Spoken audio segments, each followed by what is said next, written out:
Hello viewers, నేను doctor Suma, consultant 49 fertility centre Vijayawada.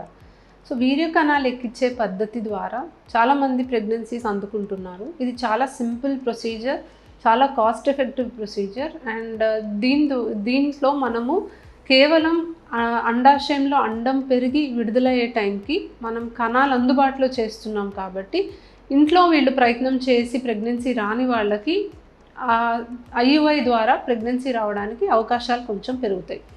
So మనం patients సంతానలేమి సమస్యతో బాధపడి వచ్చే వాళ్ళందరికీ కూడా IUI చేయాలా, మరి ఎవరికి చేయాలి అనే దానికి వస్తే, IUI అనే ట్రీట్మెంటు ప్రెగ్నెన్సీ రావట్లేదు అని చెప్పి వచ్చిన ప్రతి ఒక్కళ్ళకి చెయ్యము. ఖచ్చితంగా దానికి ఒక సెలెక్షన్ క్రైటీరియా అనేది ఉంటుంది. సో ముఖ్యంగా IUI చేయాలి అంటే పేషెంట్ని మేము ఎలా సెలెక్ట్ చేస్తాము అంటే, వయసులో కొంచెం యంగ్గా ఉన్నవాళ్ళు, పెళ్ళై మరీ ఎక్కువ కాలం అవ్వని వాళ్ళు, కణాల పరీక్ష చేసినప్పుడు కనీసం కదిలే కణాలు సంఖ్య ఉన్నవాళ్ళు, అండ్ ఖచ్చితంగా ఆడవాళ్ళలో 2 ట్యూబ్స్ లేదా కనీసం 1 ట్యూబ్ అన్న ఓపెన్ ఉన్న వాళ్ళకి మాత్రమే మనం IUI చేయగలం. సో IUI చేయడానికి మగవాళ్ళల్లో ఎంత కౌంట్ ఉండాలి? సో నార్మల్గా మనకి కౌంట్ ఒక్కటే ఇంపార్టెంట్ కాదు, కదిలే కణాల సంఖ్య కూడా ఇంపార్టెంట్. ఎందుకంటే మనకి 20, 30, 40 మిలియన్ కణాలు ఉన్నా దాంట్లో కొన్ని కణాలే 5% కదులుతున్నాయి అనుకోండి, మనకు పెద్దగా ఉపయోగం ఉండదు.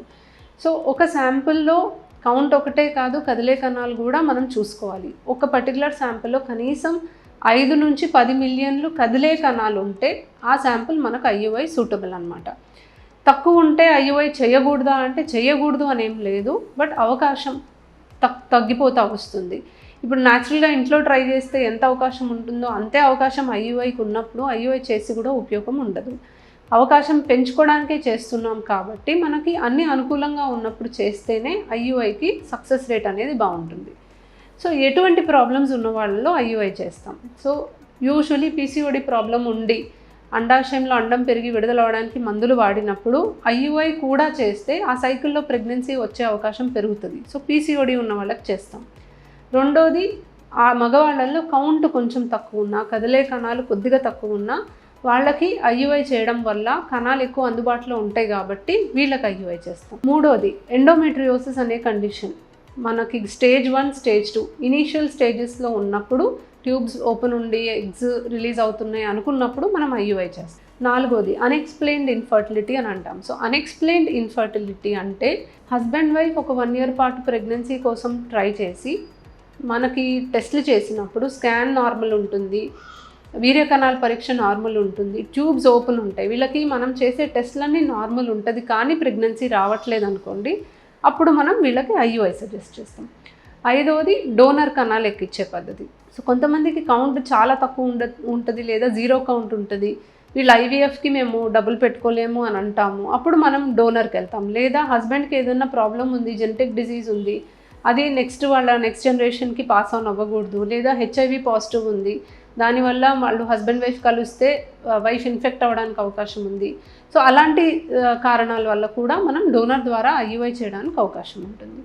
సో ఇలాంటి కొన్ని సింపుల్ రీజన్స్ ఉన్న వాళ్ళకి మనం IUI చేస్తాము.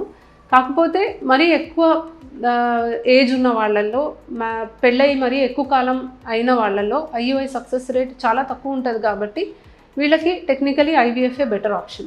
సో IUI ఎవరికి చేయాలి అనేది గమనించుకొని కరెక్ట్గా పేషెంట్స్ని సెలెక్ట్ చేసుకొని చేస్తే సక్సెస్ రేట్ బాగానే ఉంటుంది. బట్ అదే మనం కరెక్ట్గా పేషెంట్స్ని సెలెక్ట్ చేయకుండా IUI చేస్తే డెఫినెట్లీ మనకి అంత సక్సెస్ రేట్ అనేది రాదు. సో IUI అనే ప్రాసెస్ చాలా సింపుల్ టెక్నిక్ అండి. ఎగ్ పెరిగి రిలీజ్ అయ్యే టైంకి ఆఫీస్ ప్రొసీజరే. కణాలు తీసుకుంటాం, ప్రాసెసింగ్ చేస్తాము, కదిలే కణాలు సెపరేట్ చేసి గర్భసంచిలోకి ఎక్కిచ్చేస్తాము. ఎక్కిచ్చాక ఒక 10 మినిట్స్ లేడీ పడుకుని వెంటనే లేచి వెళ్ళిపోవచ్చు. నో రెస్ట్రిక్షన్స్, తన పని తను చేసుకోవచ్చు, అన్నీ తినొచ్చు, ఎక్సర్సైజ్ చేయొచ్చు, నార్మల్ లైఫ్ స్టైల్ లీడ్ చేయొచ్చు. చేసిన 15 డేస్కి ప్రెగ్నెన్సీ వచ్చిందా లేదా అనేది తెలుస్తుంది. కాకపోతే కరెక్ట్ కపుల్స్ని సెలెక్ట్ చేసుకొని చేయాలి, అప్పుడే మనకి సక్సెస్ రేట్ అనేది బాగుంటుంది. Thank you.